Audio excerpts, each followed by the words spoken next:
Welcome to the Exit Mindset Podcast. I'm Ram Akali. 15 years ago, when I was trying to sell one of my companies, I couldn't get what I thought was the right price for it. I realized I had things set up the wrong way, even though the company was profitable. So I spent years researching and studying exit strategies to improve my company's valuation. I discovered that the same process that improves valuation would improve business profitability and give me more free time. I'm here to show you what I have learned. You see, the best way to grow your business is to look at it from the perspective of someone who's going to buy your company. Once you start thinking that way, magic happens, and you start seeing things you could not see before. But that's not all. I also discovered the 3 principles that you must know to command a better price for your company. The 3 principles are: first, the product; second, the infrastructure; and third, the conversation you have with the consumer. Once you master these 3 principles, you will be on your way to increasing your profits, your company valuation, and get more work-life balance. So listen in and learn how you can do that. I will teach you through this podcast lessons from the trenches, and we will have a dialogue with some of the greatest minds on the planet.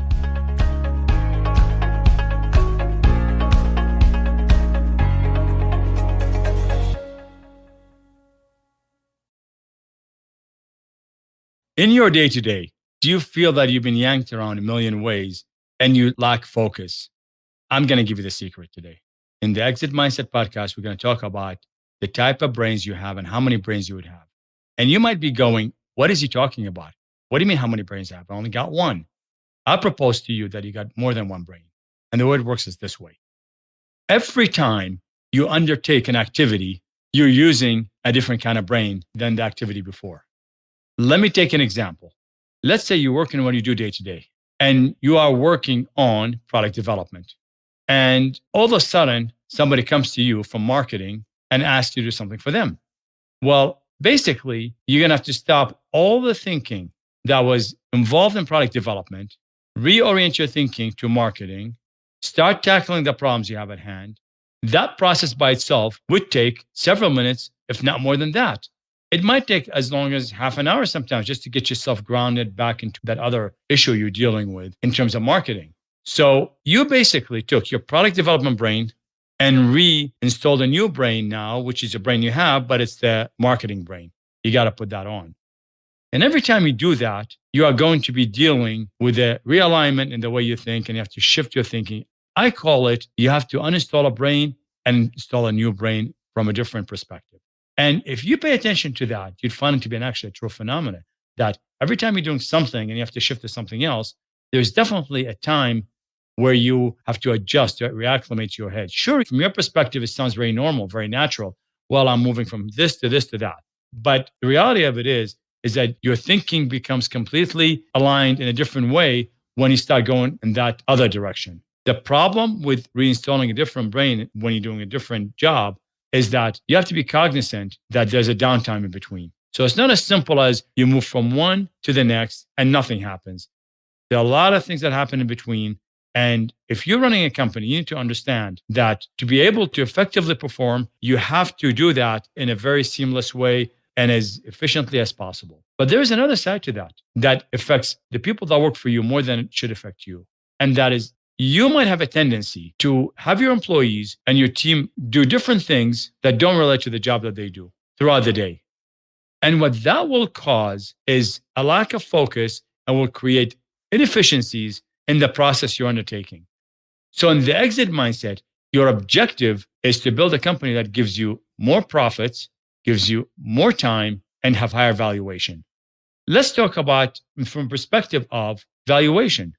If somebody wants to come in and buy your company and they see your people are yanked around in multiple directions and they have to move from one place to the next throughout the day without being able to focus on one area that they would be able to focus on without having any downtime, would you buy that company? You probably wouldn't. If you yourself are buying a company and you see that the jobs are intermingled and people cannot even focus on one job, one area, you're going to go, this is not scalable. And also, it wreaks havoc on the company because everybody's been yanked around left and right. This is not an uncommon phenomenon with smaller companies. With larger companies, it gets a lot better. In fact, larger companies carry to an extreme.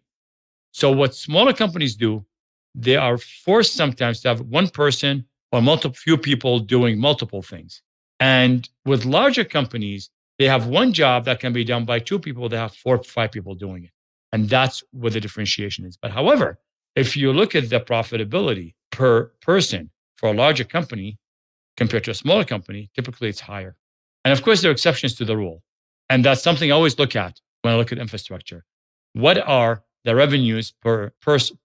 So when you look at that, if you see that being low, you need to realize that the reason for that is probably because everybody's doing something else other than what they're supposed to do. They're doing multiple jobs. And when they're doing that, essentially, it's not very efficient because every time you take them from one type of job to the other type of job, they really have to completely realign their brain and think in a new way with the other job that they have to do.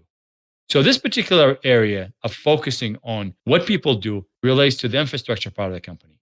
And remember, in the exit mindset, we look at 3 things: the product, the infrastructure, and the conversation. So when a buyer comes to buy a company, they're going to try and figure out what our employees are doing. And when they see a phenomena where there's chaos, where there's lack of specialization, the value of your company degrades. What we have talked about in the past is when your infrastructure isn't scalable because you haven't built the right units in it. And that's a conversation we're going to continue to drive throughout to help you anchor and ground that material.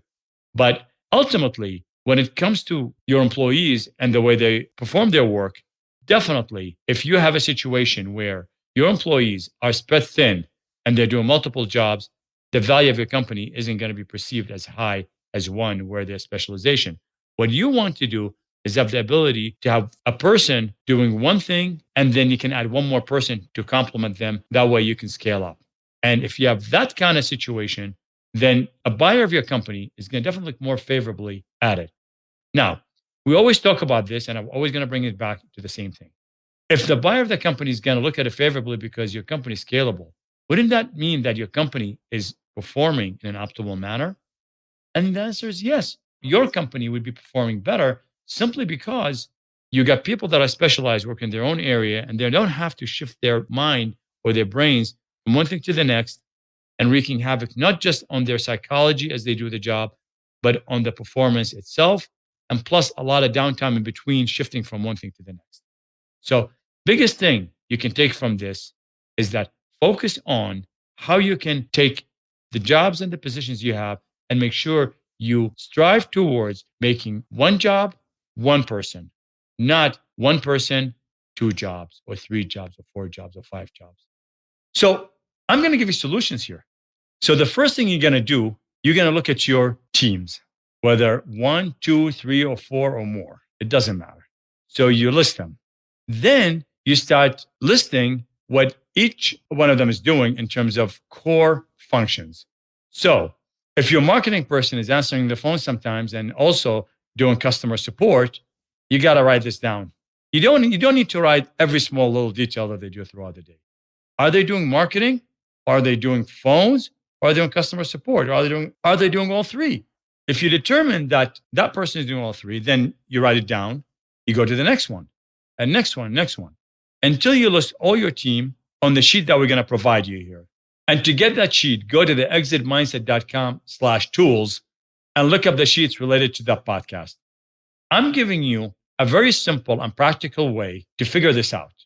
So what you want to do is once you list them and once you identify who the people are, and once you identify the type of jobs they're doing, then you're going to go to the solution. And the solution is in the 3rd column of that sheet, is which resource can I add that's going to help me solve the problem? See, what you want to do is prevent anyone from uninstalling a brain that you need focused on one thing and have them install the other brain that focuses on another thing. When you do that, gigantic thing could happen in your company because you're going to be able to scale up and your people are going to be focused and they're going to be happier. Plus, they're going to be able to do the job better. So in the example I just gave you earlier with the marketing person, sometimes answering the phone, sometimes dealing with a customer, and then the next thing comes up, some customer support issue comes up, and now they uninstall the phone aspect and go to the customer support. And then you got to install the customer support brain, go back to the marketing brain. All this wreaks havoc on the process that you have.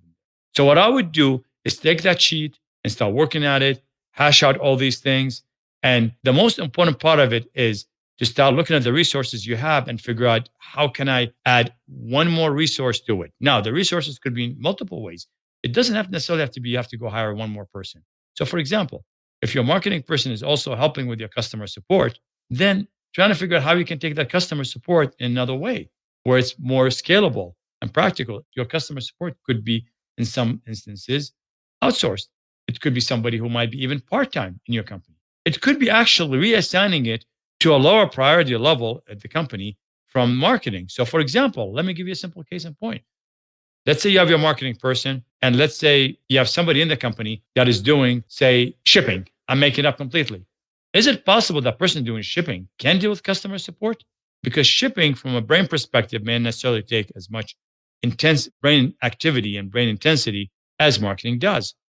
And when a person shifts their mindset from shipping to customer support, it might be a little bit easier shift. And also the priority of shipping as far as your company goes when it comes to solving customer problems is a little bit lower than marketing just leaving their work and focusing on other activities. So again, you're trying to solve the problem gradually sometimes. Sometimes you can't just go out there and hire 10 people, 15 people just to do the work that you need.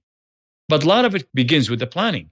A lot of it begins with the intent. If you start having the intention, I'm going to do that, and you write it down, you're going to find a lot of power in it. Some of the solutions I'm going to give you are not necessarily going to be 1, 2, 3, and then it's solved. A lot of it comes in from the fact that you have to be psychologically predisposed to doing something a certain way. When you start doing it that way, it's going to start working. I cannot tell you how many times I've done this over and over again. I create a plan, I look at it, I try to make it work, it doesn't work, but after a little bit of time, it starts to work. And then from there on, you take next step and next step and next step. And that's what's going to happen to your teams too. And if your teams get adjusted to that process of starting something, working it, it doesn't work, they keep at it, they keep being reminded of it. Next thing you know, it will work. So not only you need to think like a buyer of a company, you have to sort of orient your employees' thinking to think that way too, to a degree. But you can't go out there and tell your employees that I want to think like a buyer of a company, because sometimes they may misconstrue that into the fact that you want to sell the company. And most people don't like to see their company sold. And remember, that's the whole purpose of what we're doing, is not to sell your company, but to improve your company in a way that makes somebody want to buy it, but you're keeping it to yourself and keeping everything you've got, only doing it better. So what you want to focus on is one person, one job, one brain that does not need to focus on another job, another job, another job, thereby uninstalling a brain from this job and installing the brain of the next job and uninstalling the next one to the next one, on and on and on, and create a lot of inefficiencies and a lot of downtime. What you're about to embark on is going to change your company profoundly. I know if you take that process, you take it seriously, keep at it, I know it'll make a difference. Remember, action is everything. Use it or lose it. I'm Ram Akili, and I will see you next time. You've just listened to the Exit Mindset podcast with Ram Akili. If you haven't yet subscribed or followed, please do so in your podcast listening app. Or better yet, visit exitmindset.com to join the conversation, access the show notes, and discover our bonus content. Lastly, we want to help as many business owners as possible. If you know anyone who could benefit from the information given in this podcast, please feel free to share it with them. Until next time.